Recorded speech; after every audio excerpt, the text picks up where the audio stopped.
Hey, welcome to the second episode of the Gold Standard Podcast. It's your boy, Mr. Hollywood. I'm with my partner in crime here, Sean Johnny. What's happening? And I got a spectacular local artist by the name of Yonis, Bryant, in the building. Yo, VC in the house.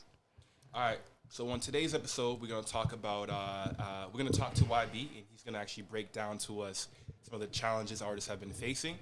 And then we're also going to talk about the business side of music, and then we're going to shift into the event space in the future of music on this hot and innovative technology called blockchain. So Let's get it. I'm excited, bro. Let's get straight into it, fellas. Hey, so YB, why don't you give us an intro on yourself and then tell us how you got started into music and, let us know where you are now with everything. Word. All right. First and foremost, if you don't know me, I go by the name of Yonis Bryant. Wait, sorry to cut you off, but like that hoodie you got on right now is fire. Oh, yeah. Shout out to Gold Coast, y'all. Fire hoodie. GoldCoastLabels.com. Go get the merch. You feel me? Go cop that. Yo, in that 22 you got? That's tough. The owner don't wear none of his own stuff. Job promoting it, right? We good. He do got us for promoting it. Good job. Hey, and they don't pay me. This is just fire. Like this is hot. You know what I mean? So I had to put it on. You know what I mean? Drip. Drip, big drip.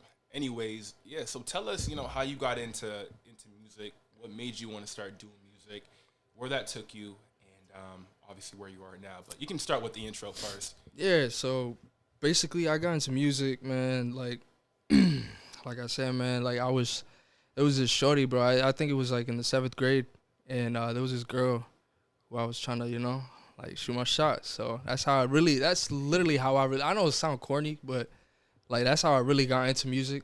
But it was like R&B at first, and then I kind of went on to rap and stuff. So, but that's how I started. Also shout out to what's his name, Stephen King. Y'all know Stephen King, right? Yes, the greatest writer of all time. The guy GOAT. yeah, bro. Greatest Shout out to writer of him. all time? Because in middle school, Honestly, I didn't read any of his books. Okay, no. in middle school, in middle school, cause like Oh, Goosebumps books? I went to school out here, so you know what I mean, like the middle school shit, Yeah. bro. I'm telling you, bro. He was the one. He like gave us a whole bunch of laptops and stuff, and that was like the dopest thing that I've ever seen anyone do. So shout out to him, and shout out to GarageBand too, cause I was working on GarageBand, cause I ain't have none. Like I just had a mic, laptop, put it together, and Yonis Bryant. Feel me? So I got a question for you. Did anybody in your family make music or anybody around you that made music that inspired you, or is this just kind of like natural? Honestly, it became natural, and then it started off becoming like one of my little, side things, like my little habits. You know what I mean? It got to a place where I really started enjoying it, and ever since I decided to share it with people, I've been getting great reviews, and like it took off, man. So, took off. So what type of music was you like making and listening to at the time? At I'm thinking first- this is probably a long time ago, right? At first, yeah, because it was like 7th Was it grade. that LL Cool J? Yeah, it was like R&B. Like I started off R&B, and then cause like how am I supposed to shoot my shot in a rap song? You know what I mean?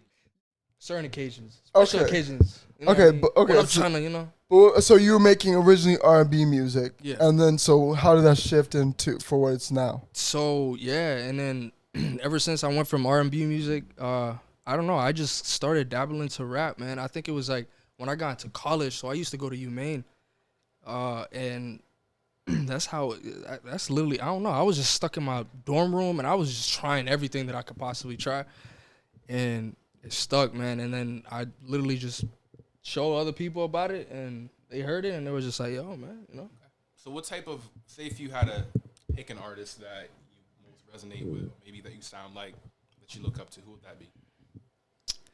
I mean, I wouldn't say like, cause I don't try to sound like anybody. And if people listen to my music, they'll tell you that, you know what I mean? Like I don't literally sound like anybody in anything. But You sound like there's Jonas Bryant.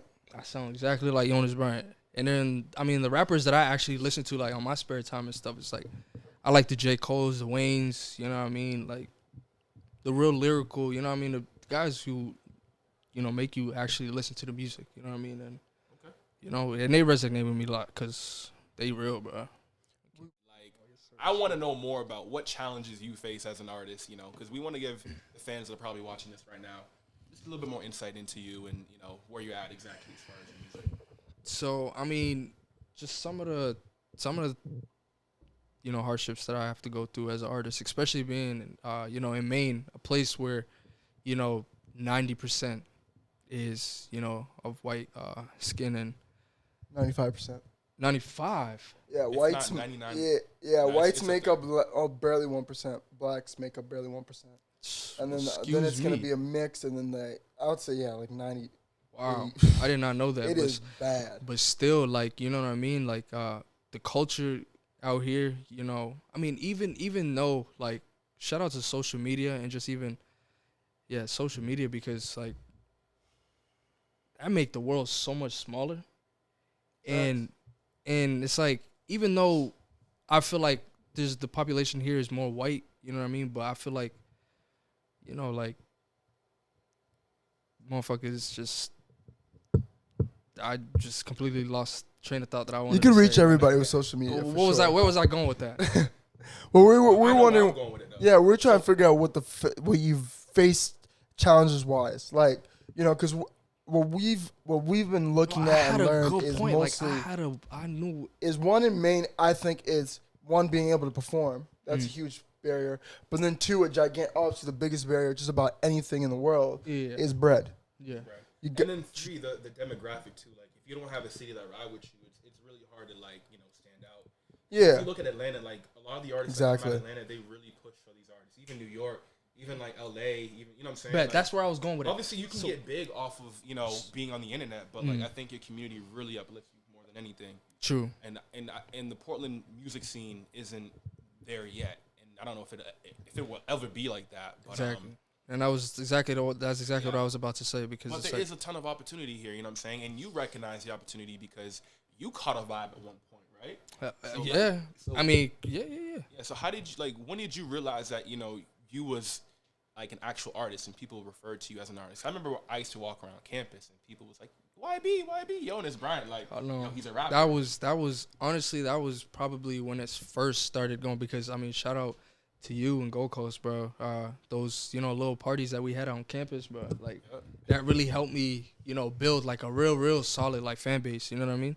And yeah, bro, it was that's surreal, bro. It was just like, I'm just a student, at that time. You know what I mean? So I'm over here grinding, doing my music stuff. But it's crazy to think, you know what I mean, when I'm on campus and people come up to me and be like, yo, like, when you dropping that next heat, you know what I mean? Or like, when you know what I mean? You're a rapper. This is my and turning that. point So. for you, bro. I remember we had like some party. I think it was maybe our third or fourth party we had. And we had maybe like 700, 600 people in there.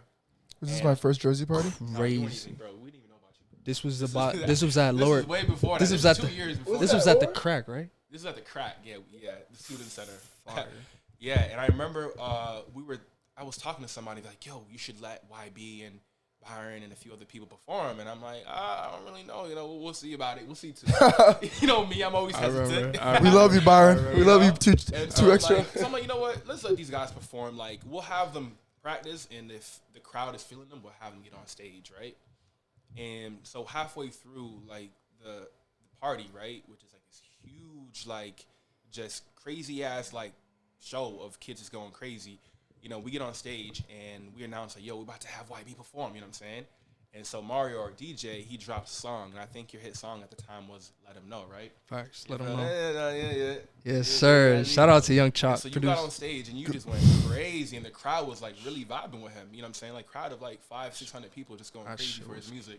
You don't really get that out here, you know what I'm saying? And I think that was, like, the biggest, like, moment of realization. You, honestly, from my eyes. No, facts. I feel the same way. That really was. And bro, just the vibe, bro. That night, bro, it was crazy. It was crazy. Obviously both me and Donnie played professional sports, and collegiate. Well, actually, we didn't get paid. Except stealing coach's money. We'll be like, yo, coach, hold this. Shout out to coach. Shout out, Carl. But so our high was during a basketball game. You hit a big shot. You have a big, like, those moments. And that's what I think the biggest always issue for athletes going from, being athletes to back to civilians, as we like to call them. Like, taking that out of our lives is always the biggest issue. Because, like, we're always just seeking that thrill, that moment. I hit that big shot. True. I hit that, like, that moment where it's like your craft becomes exactly that like all that hard work is paying off right now. Exactly. Yeah. And like, so is that how you feel when you're on stage and the crowd? It's just something you it's crap. It literally feels like it's different, bro. Yeah. It's like and what's the most like the crazy thing about it is like when you're on stage and you're over here performing your song, it's like the crowd singing your your song. Lyric word for word. Yeah, that's a crazy feeling. My best games were always where there was a crowd.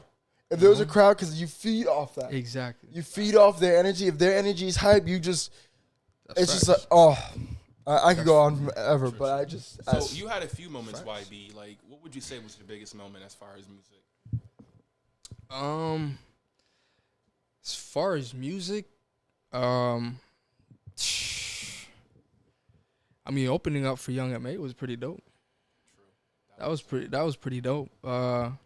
Just talking to her, chopping it up with her, like that was pretty dope.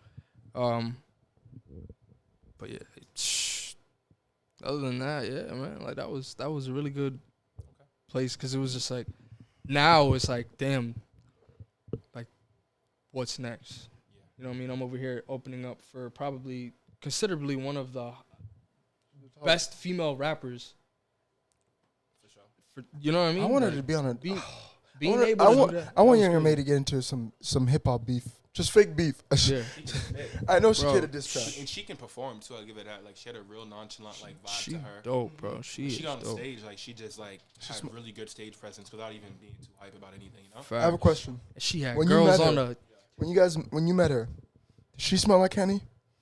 That Henny? No, I don't know, bro. I don't remember what she smelled like. It's not like we were like all like near each other. And bro, you have a picture of me like. I know, but I feel right. Like it was pretty far, pretty close. Yeah, I wasn't smelling her. I'll tell you that. But she's cool, bro. Because what was Shorty's name that she brought? I thought it was no, she brought one of her like really really close friends, and she's funny as shit, bro. She's like literally the homie, bro. The whole time she was up here like, yo, what we doing after the party? Like, I was like, what we doing after the concert? Like, what we going to bed? Know what I mean? Nah, she's like, yo, where she's like, where the girls at? You know what I mean? Like, I was just like, yo, I mean, no, don't bring Young M.A. around any females. She'll Shorty take at the time, but I was really about to, fold. She's like, what up, mommy? Be like, yo, let's go out and go crazy. What up, mommy? But let's shift the topic onto what we wanted to. Well, basically, let's bring it home into why we brought this up in terms of like your struggle as an artist, because me and Don have been looking and seeing and researching and all this stuff because we think we found something, but we also want to communicate to everyone the opportunity, but we also want to communicate like some downsides at the same time, because I think there is an opportunity out there, but you have to be very, very strategic. Yeah. And as artists, and this will be kind of how I'm going to break this off, as artists, which is kind of tough, you have to view yourself as a business, a literal LLC in terms of... Absolutely. You are not going to survive in this world. Exactly. If you don't consider yourself... Guys more context around where Sean is going. So the past year, Sean has been working with me and Gold Coast labels, and we actually started out just doing events, right? Just throwing parties and all that stuff. Fire parties. Fire. And I was never intentional with it at first, but with COVID, that actually changed my whole structure. We actually had to get really, focused and really intentional about what we wanted to do. And so we've actually been, speaking to a lot of different artists, engaging with them and just trying to pick their brain. And we've actually spoken with a few other people too that have acted as mentors. And so one of the biggest issues that we found with artists, on a local scale and even on a global scale is like artists don't have money, right? Like there's a lot of talented individuals out there. What are the chances of you actually, popping off? You know what I'm saying? Like, I don't think people realize that you actually have to put a lot of time and a lot of money behind your craft. Yeah, let's get to those facts, because there's a lot of motherfuckers out here who be capping. Yeah. Huge. A lot of the artists' money, you see them splurging, spending all that gold chain money. Like, especially if they're on a 360 deal, they're putting themselves in a huge hole. So explain huge 360 deals, because I keep hearing this a lot, and I have my own, like, idea of what it is, but like, what would you, explain a 360 So basically, labels got smarter in a sense of at first deals were just structured around CD, DVD, vinyl sales, stuff like that. So basically, an artist would then, you could go touring and then, make your money off the touring. You could go sell merchandise, make your money off merchandise. So there's other avenues before streaming came along where artists can make a good chunk of money. Say you go touring like a crazy person, 300 days. You go touring different cities, and let's say you make $5,000 a show. You could be $5,000 just straight after all the expenses are paid in your pocket per show. You could be making a cool, $3 million, something like that. Then merchandise, let's add another half a mil. So you could be cool, racking almost like $5 million a year, just doing that. And then obviously your CDs and whatever else that'd go to your record label, paying off, the cost that it took to make that record. But with a 360 deal, the label now gets a huge chunk of everything you do. You go on tour, they get a chunk. You create your own business. You create your own mini label where you sign artists. They get a chunk of that. You sign with Nike, they get a chunk of that. Yeah. Everything you do, it's literally 360 degrees, they own you. Every avenue you pick or any new avenue you want, they'll get a chunk. And so Sean, don't fold to these labels. Cut you off, but like, why is it they started 360 deals? Do you know? Well, it's obviously with streaming and pirating. Yep, streaming and pirating. So back in the 2000s, late 90s, artists made most of their money off of what? I mean, not artists, but the labels made most of the money off the artists off of CD sales, right? True. CDs and some touring. But obviously with the 2000s and the .com and everyone being able to actually find music online, they're getting their money cut in half. So from 2000 to 2012, the actual like record labels, right? They lost half of their revenue. They lost maybe $7 to $8 billion. I heard in revenue. Yeah. And then you have to think about inflation. And then think about inflation. So they lost a lot of money. And so they had to find a way to keep making money and not lose their money, And so they thought about just doing 360 deals where they still give the artist the advance, they invest in more artists. But now if one artist goes big, they see every single, they touch in every single type of bread that artist is touching, from every single revenue, source. And that's a big thing that's changed. Labels before had to be very specific on the artist they pick. Yep, but now they don't have to. That's why it's so saturated, bro. Oh man, that's why it's so saturated because they just pick. They're like eeny, meeny, mo. They picking everybody. Yeah, you know what I'm saying. Oh, you got 10,000 followers. All right, come get this 360 deal. Maybe you'll pop off. Yeah, come get this deal.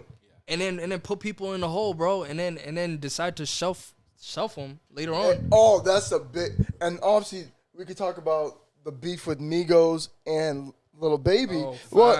Because of their record label, obviously they're under the same record label, and the Migos felt like, yo, we're not getting the same promotion, the same deals. Because they were the ones who Wait, explain this to me. I don't know if I heard this correctly. Like maybe I've seen this, but it was the Migos. So the Migos and Lil Baby are signed by the same QC, right? Yeah, QC, quality control. Yeah, but and obviously when one of your artists goes hard, you gotta divert resources to them. So they diverted resources to Lil Baby. And the Migos felt slighted because we used to be we made this pop. Exactly, like quality control, it really should be us. Absolutely. Absolutely. Trap music mainstream. The Migos, I give them all credit. I don't care what people say about them. Like they really put trap music on. Obviously them and Future. Exactly. Is the king of trap music. So they felt very slighted, and there was some tension. And I'm not sure. Obviously, that's all behind the scenes. I don't think it's not directly between the artists. It's more of just a label dispute. Yeah, it's more of like, hey, like I'm also your favorite kid too. Like, do you love me too, mommy? Yeah. No. It's like when the new baby comes in. the newborns they get jealous because he getting all the attention. Yeah, exactly. You don't get all the same love. Like, no, please don't forget about me. You know what I mean? But really, they don't. When the parent walk out the room, hit that nigga. But that's legit. That's that whole situation. So another thing I want to cover too is like artists lose a lot of their fame, and well, maybe not their fame, but they lose a lot of their fortune. after they're done, streaming, or maybe they're done touring? 50 Cent went bankrupt. What is it like after 3 to 5 years, artists and even It's athletes? I was going to say they got the same athlete statistics. Yeah, it's just pretty similar statistics between athletes, artists, and actors. And we're trying to why do artists go broke? Okay, Yeah. So artists go broke because of what? They spend poor. That's Poor budgeting, poor finance. Divorces, baby mamas, bad deals. Yo, Ferraris, Lambos, cribs that they can't afford. Typical nigga shit. facts. Bad habits. Streets. Street life. Habits that we all have, but at the same time, when you see that much money so fast, like, you think you're gonna be able to sustain that lifestyle, and you can't. You know what I'm saying? Like, you really can't. I watched another podcast where they told these OnlyFans girls the same thing. It was like, yo, like, you guys are making great money right now. It's we're super happy for you. Oh, you talk about the academics one. Yeah, we're super happy. He was like a special. Yeah, exactly. Academics like, yo, we're super happy for you. Strippers fall in this line too, because they make a lot of fast. It's money true. too. Anybody who makes fast money. Yeah. Fast money. But anyone who makes fast money, like, they're telling but OnlyFans is obviously the newest form of fast money. Facts. It's the newest form, and they're basically like, hey, like, you guys have to understand that you're not always gonna be the hottest thing around. Because artists, it's the same thing with artists. Little Baby, you're firing right now. Oh, fucking scorching hot. Streaming, touring, artists. Oh man, I can't get enough. Oh my God. But in 10 years, I don't know. I might be listening. So here's a question now, right? Get a 401k. So how do we? No, forget that. But how do we actually move that needle? Keeping it simple. How do we move that needle, and so artists, and celebrities, or people who make money very quickly, can actually continue to have that lifestyle? Here's a question: why do I gotta solve rich people's problems? No. We're not solving rich people's problem. We're solving everyone's problems, right? Like, if we can uplift the highest recognized, members of our community, then we're uplifting our community, and we're uplifting our nation as a whole, right? Our nation is only as strong as the weakest link. Then I think right now it's African Americans, right? I think it's simple. Well, I don't think it's simple. I think the biggest step one, financial literacy. Absolutely. Absolutely. Like, you don't have to be like Warren Buffett about it, but there are so many different avenues that you can actually make money from. And Jay-Z, Rihanna, and Kanye have actually laid the blueprint out for artists to become super successful, right? Billionaires. So Jay-Z with the and B. Rihanna, No pun and intended, Ye, right? With the B. Hold on, I ain't done. So Jay-Z, Rihanna, and Ye, what do they all have in common? They all have a product line, right? Jay-Z started with what? What was it? His drink. Yeah, he had drinks, right? Yeah. He also, what was the other line too? I'm blanking on it. Rockaware, yeah. Rihanna was Fenty, obviously. Ye, Sean John with Diddy, yep. Diddy. So if you have a product, that will give you a source of income forever if you're continuously reinventing that product and pushing it out, right? Yep. And then investing is the second layer, right? If you can be a habitual investor, right, consistently investing, then you will always have, Shout out to cryptocurrency. Oh yeah, that's shout out to topic. cryptocurrency. Wait. And then touring, and then streaming is that like foundation that everyone starts with, right? So it goes streaming, it goes touring, it goes investing, like Nas did, right, with Coinbase, and then having a product. Having a product, your money don't stop, but keep going, right? And so Take a little intermission. Yo, you gotta have to throw an ad in there. Actually, first of all, I'll throw in the ad because first of all, I'm actually working on a song right now, and it's called Barricades. Planning on dropping it Friday, so y'all stay tuned. And hopefully this podcast come out before then, but what's today? Gang. Saturday. Oh, I could be. I ain't gonna lie. I get this out. Yeah. I ain't gonna lie. Friday. I'm pretty honest when it comes to stuff, but I listened to Barricade, bro, and that really resonated with me. Like, that song, I think, is the best song you've ever made in my opinion. Really? Yeah, I'm not saying that it's gonna be the hottest song that you have, but in my opinion, it's like the most well thought out song I've ever heard from you. And it's a different side of you, bro. Like, I'm not gonna spoil it for nobody, but when you listen to it, you're gonna be like, all right. Like, I think it's the most relatable. It's the most relatable too. But my favorite is still Pandemic. I appreciate that. Mine still Pandemic. Of course. Come on, that's classic. Yo, I really want to make a. Yo, actually, man, I gotta get back in tune with Skytona. Yo, Skytona, I need you guys to do another music video for me. Pandemic, bro. I low-key want to do it might be a little, you know what I mean, but dude, you gotta do more than just one video, bro. Like, don't just drop something and then keep us waiting 2 years for another video. I know life, man. You know. Man, I ain't gonna cut it, man. I'm trying to build an consistency empire, here. bro. This whole crypto stuff, you know what I mean? Like I'm really You trying said to crypto? Since he said it, let's talk about it. crypto, Yeah, man. let's actually talk What I'm about here that. for. This is what we do. I'm not a rapper. No, I'm joking. Oh, I'm joking. snap. All right. I'm joking. Yeah, so First thing he's told the truth about. let's talk about Damn, it. shots. Cause y'all supposed to take it easy on me, bro. What's up? No one's safe. Yeah, so YB, man, obviously I've had the privilege of knowing you for some time now. And I think, our relationship has grown stronger, and I think we became, pretty good friends, you know what I'm saying? Like, you're my brother, you know what I'm saying? Sure. And with that in mind, like, I remember you put me on in crypto, like, 2 years ago. You know what I'm saying? Obviously, I heard about Way it before, actually. No, you didn't. No, you did not. Way You did not. before. Nah, way before. I mentioned it because when I come across something that's gonna really already. change people's lives, Rich bro. already. You ain't tell me nothing. I really told him, bro. didn't Don't let him. Don't like. You Yo, didn't tell me. You I didn't tell me. told him, and then he was just like, "Man, what are you talking about?" Bro, He's all like, I know "Oh, this is is gonna make me money." niggas have been saying crypto's gonna change your life for 13 We years. was in college, bro. 13 I'm years? still- I'm I've still been right investing here. in crypto We for a was year in and a US. half. I'm still here, man. You was saying, bro. I was telling him, XRP at 80 cents right now. I had to buy. I can't keep buying these dips, bro. I only got so much money. Hey, I feel it. But I mean, that's just part of the game. Ain't no more buying dips. That's just part of the game, bro. That's just part of the game. Everything goes up, it come down. You know what I mean? Go up, it come down. But But that's let's talk about that, because you put me on in crypto, and I luckily was able to see the light at the end of the tunnel, right? And I started investing slowly. yeah, God bless. And I think it's made a huge difference in my life so far. Not just monetarily, but like just mentality and being able to see something before it becomes mainstream, and just learning how to invest. First and foremost. But I don't know if you want to, tell the audience, where you're at as far as crypto and how you got into it, and where you see it kind of going, and then we'll tie that back into music, because I don't know if you guys are familiar with the blockchain, but Sean and I will talk about that. But we believe that the blockchain is going to revolutionize the music industry. 100%. Facts. Get with it or get flown over. Yeah, get lost. Like, I mean, Literally, I think it's going to that's legit. The music Yo, industry. that's legit. What Wiz Khalifa used to say, bro. Flown over. Yeah, he said get with it or you get flown. And that's over. why Amber Rose left him. A blockchain. So it's a fancy way of how computers are operating with each other in terms of how they communicate separately. And so you don't need a central. So the internet used to work where there used to be a central server or database. Yeah. Where all the information is stored.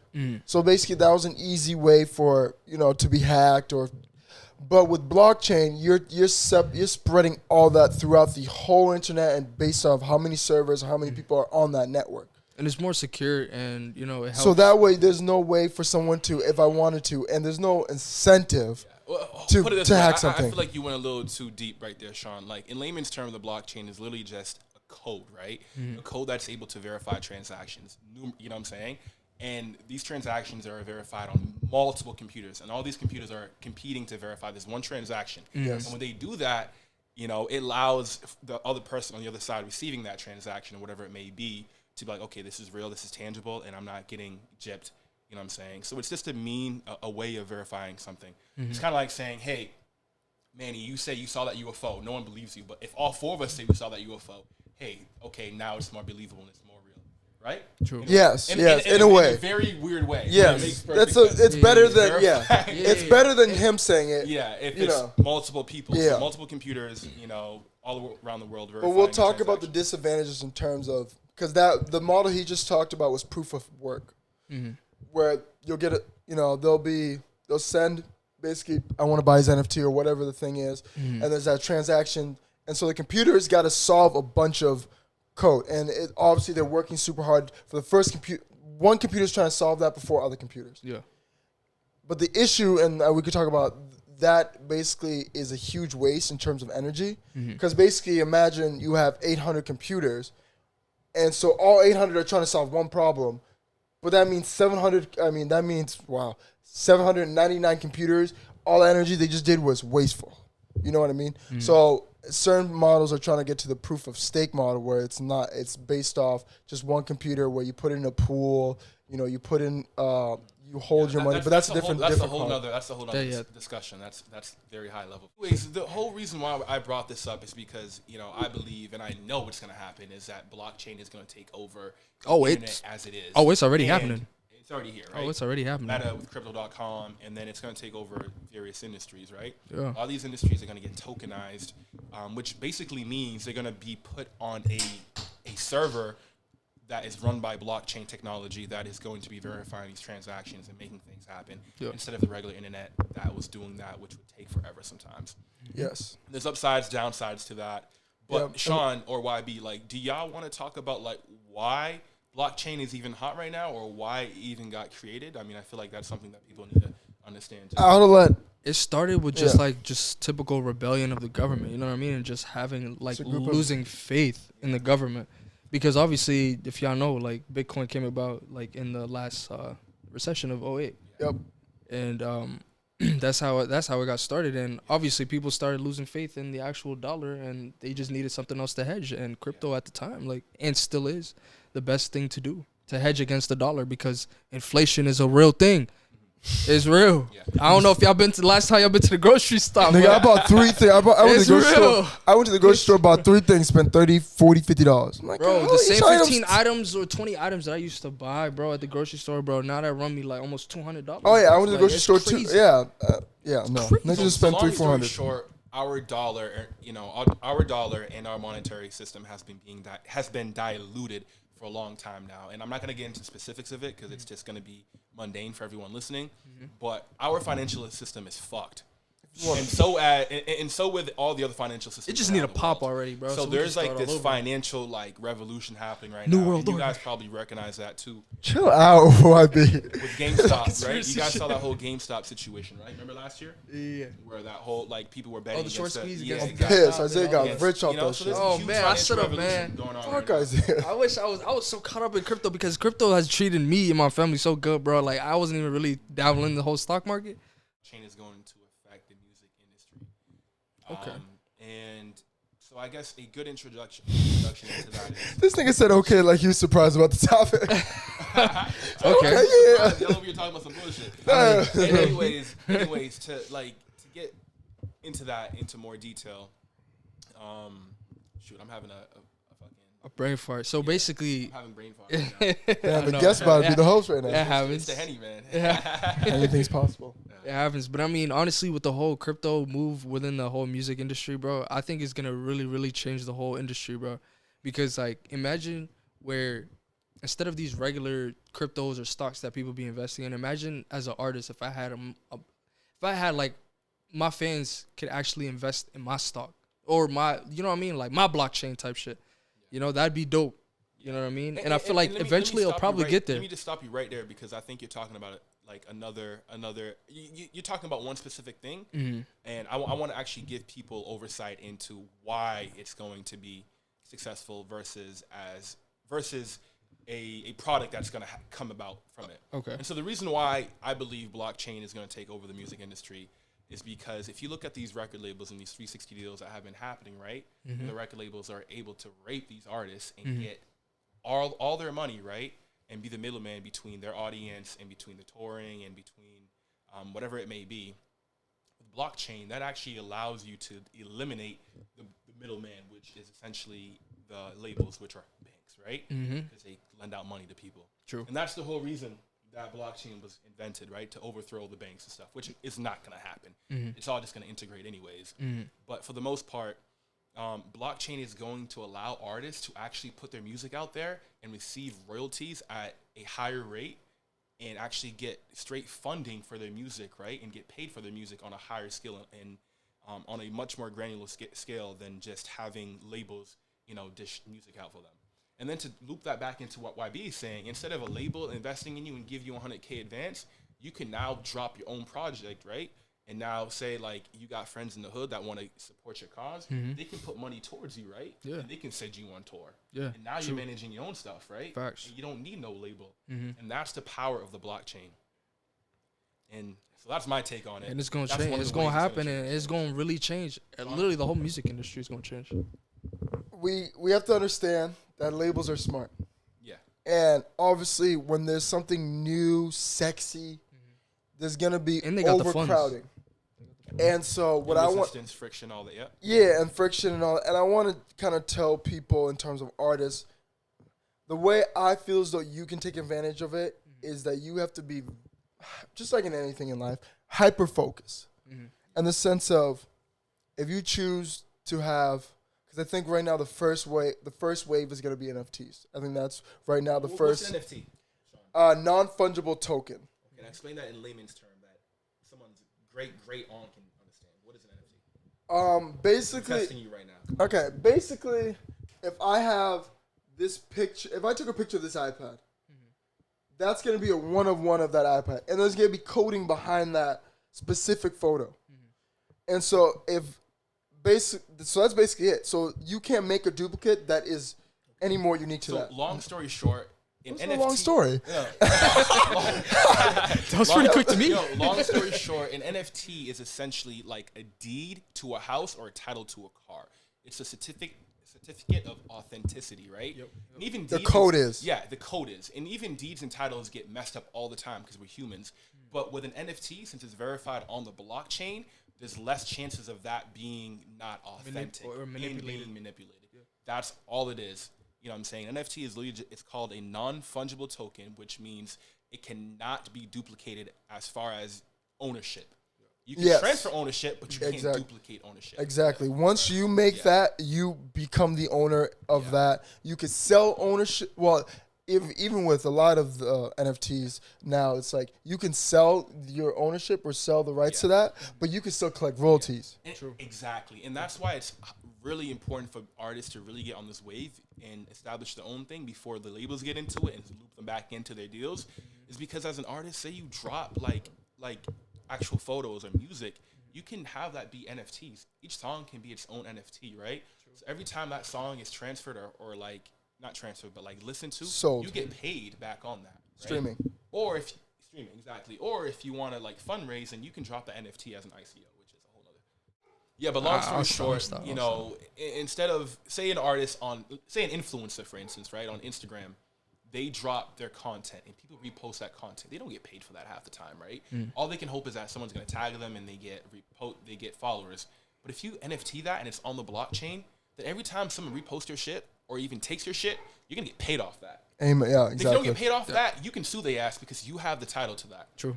Yep. You know, because you have the code to it, and that's literally all it is. So people can't just pirate your shit no more. And we have to understand kind of the downsides and I think opportunities that are going to be fixed, especially because a lot of right now, and I'm not going to go into it in terms of depth, but a lot of NFTs are being created on the Ethereum network or the Solana network. Slow network. Yes. Yeah. And so it's let me finish. You get this guy some Henny, he wants to chit chat the whole time. I'm flexing my brain too, bro. Come on. And you keep up, bro. But I gotta finish my sentence. I gotta finish it. Don't let me outshine you, bro. So with Ethereum, the biggest issue and the thing that is gonna help in terms of, you know, someone stealing your stuff is gas fees. It's not gonna be profitable if you. And I think everyone should do it. If you're going to buy an NFT, do the research and look and find the original owner and make sure you're buying from the original owner, because the gas fees and the cost of it is going to discourage people from wanting to fake it. It's going to be much easier to create an original piece of artwork and just an original piece that so is the from SEC, you than when are you else. guys going to come after Ethereum? Why did you give him the ammunition? So why did you guys decide to come after us, the people who are really actually being diligent with the whole, you know, structure and the whole just Does we Garrett were really in your Twitter? back pockets. We was Yeah, really. I'll add him under the description. I'm gonna add him. Sean, I want to interject. Gary? Sean, I want to I hate him, interject bro. with what you're saying. I think what you're saying is true. The gas fees and the network fees are huge, but I don't think that's gonna be the thing that discourages people ultimately from NFTs. No, I said that's what's discouraging people from like copyright strikes in terms of like, oh, I'm gonna take your artwork, blah blah blah, stuff like that. It's easier just to create your own artwork. Yeah. The fee, Okay. you know what I mean? It's easier to create your own artwork because the costs are so high. I still think this is very important. NFTs are obviously very hot right now. you see these JPEGs of like apes and sharks and cats and stuff, and they're selling for a lot of money. It's right? crazy that they even took that route. But yeah, go ahead. Yeah, but the number one thing behind these is that these NFTs, they have to have use case, right? Mm-hmm. And so with the Bored Ape Club, right, or the Bored Ape Yacht Club, whatever it's called, when you buy that JPEG of that monkey, you know what I'm saying, like that baboon, bro, like you get access to being in a club. So when you buy that picture, for say, you get access to being into parties, you get exclusive rights to certain things, and it puts you in a community, and that's why those specific NFTs actually, launched and took off. But a lot of the NFTs out there, like if they don't have use case, it's gonna die in the future. Just like cryptos, a lot of cryptos that we but you also need to have a platform. Oh yeah, you gotta have an artist has to have a platform. But you know what the platform is? Your fans. The metaverse. That's a whole nother discussion. That's a whole nother discussion, man. I'm not putting on VR headsets to go to work. I'm not doing that. You probably won't now. I'm not doing that. Okay, did you take the vaccine? Yes. Okay, so exactly. So come 10, 15 years in the future, he's gonna be the first to have those goggles on his face. Mark my words. I was the first person. I'm the only person with an electric car too. So I do. He's with the trends, so I don't know why he's trying to stop. Here's like the whole metaverse. They gotta make him. They gotta make him him look sexy. I can't be putting on that clunky thing. That's just. Oh my god! Eventually, it's gonna be different. They'll probably it'll go contacts on a glasses and then contacts. That's straight out of a Black Mirror episode, bro. Did you not see that you can take eye drops now that will actually correct your vision for short term? I don't want to. I don't need. That's crazy. So in the droplets, is there like some sort of like tech in that shit? I don't know what it is. How does that even do that? It gives you vision, my nigga. How? That's crazy. I won't trust them like I'm becoming an old head. Yo, that's too much. I wear contacts. I ain't putting no shit in. Glasses, bro. Hey, some drops in and you good. I wear these glasses because I look sexy in them. Who told you that, bro? Why they lying to you, my nigga? I'm not gonna. I'm gonna keep my mouth shut. I'm sorry, bro. Yeah, I can see. Well, actually, no, I can't see shit. You took the glasses off. I can't see shit. NFTs can change the world. NFTs are going to change the world. Right? Maybe not the way we think it is, but give it 10, 15 years, we're going to be like transacting with NFTs and on the blockchain, and it's going to be so over our heads, nobody's even going to realize it except for the people that actually started investing in early. Okay, like internet. So let's have a very formal way of wrapping it up in terms of give artists right now, look into the camera and be like, artists, I think an avenue that you need to hit and look at and really attack is this and how. Give it to me. Explore. Because I'll go first. You got all the Henny in you. Artists, if y'all listening to me, y'all really need to get into the blockchain space. And I'm not talking about learning how to code or anything like that, but just understanding what it is and then understanding how you can implement your music onto these platforms. Because if you look at Tory Lanez, he dropped a whole album that was NFT, right? And like that's freeing him of like the reins of labels. And if you're an artist that, even if you're a mediocre artist, if you can get into NFT space and drop your music on that, you're gonna be way ahead of the curve that you might just blow just because you're one of one or you're one of the first people. Look at Ryan Leslie. I don't know if you guys are familiar with Ryan Leslie, but he's a music mogul, and he started sending out instant text messaging to his audience, right? Whenever he dropped music, and when his audience would receive these messages, they would actually like click on the link and buy his music. So he was reaching them directly. Soulja Boy did it first. Okay. Fast forward 6, 7, 8 years later, everyone's doing that. Everyone's putting an automated mobile number in. Give me your context. Give me your context. Exactly. And that was data. That was that big data trend. Now we're going on to the blockchain, right? There's different waves. And so as an artist, if you can do that and really learn how to NFT your music in whatever type of asset that you have, you're solid. Even if your music is trash, bro. Time out. If your music is trash, just don't put it out, bro. Like, I don't understand it. Okay, straight. Like at least have some faithful people around you to tell you your shit is trash, bro. Don't bring up. Like, you can still be hot. Well, you can still make. You can still be popping. Exactly. You can still as long as you find your audience. As long as you find your audience. Exactly. But with the tech, it allows you. It gives you an advantage over other people in the market long term. So as you guys know, the difference between me and Donnie always is me and Donnie are diametrically opposed in terms of Donnie is very super hyper focused on the positive and the good outlook of an event, Like, say we want to do something, we want to go out. Donnie's only going to think about the positives. The negatives never even occur in his head. And I'm more of like... It's just a guy that tags along with me every time. We're always there. He's always with me, right? We'll figure it out. So what is it? But I'm the one who's like, I try to reel back. But so what I'm if he's with me. So what I'm saying, so my message is, I agree 100% with what Donnie said. But my first main focus that I want artists to do is find your niche, find your audience, and then elevate and use those platforms to grow faster. Because these mechanisms that we're showing you is for faster growth. But if you have no audience now, going on the blockchain, creating an NFT doesn't do you anything. You're just going to be you're just going to be one of a billion. Yes, you are. But so build a platform. But it would still give you an advantage. I don't know which and way it'll put some money better. in your pocket. Obviously, having an audience first is better, but if you don't have an audience, then you might as well just hit the ground running and learn about this technology and do music, as a natural artist, and then incorporate your music into it. Even if you don't have a following, like, it'll still take you down a path that like a lot of people won't even touch. Don't multitask. Go down one route. Bro, if you first. can't do two things, then what are you doing? What? This nigga. I'm not talking about two big things. I'm talking about two little things. Is your music not a huge thing? That's gigantic. It is. That's the only reason. It's the career. Focus, make your music sexy. Okay. When people fuck with that music, like, all right, I'm leveraging you niggas now. Okay. Facts. Because that's what you do. Understandable. You leverage them. All right. You build them, and then you leverage them. Mm-hmm. Because, like, I buy a house. That's why a platform exactly is a product. Exactly. Okay. Thank you. Back to what I said, Sean. Yeah. Oh, what you said. He did. I did. I want to thank everyone for watching this insightful video. If you have any questions, please email us at goldcoastlabels@gmail.com.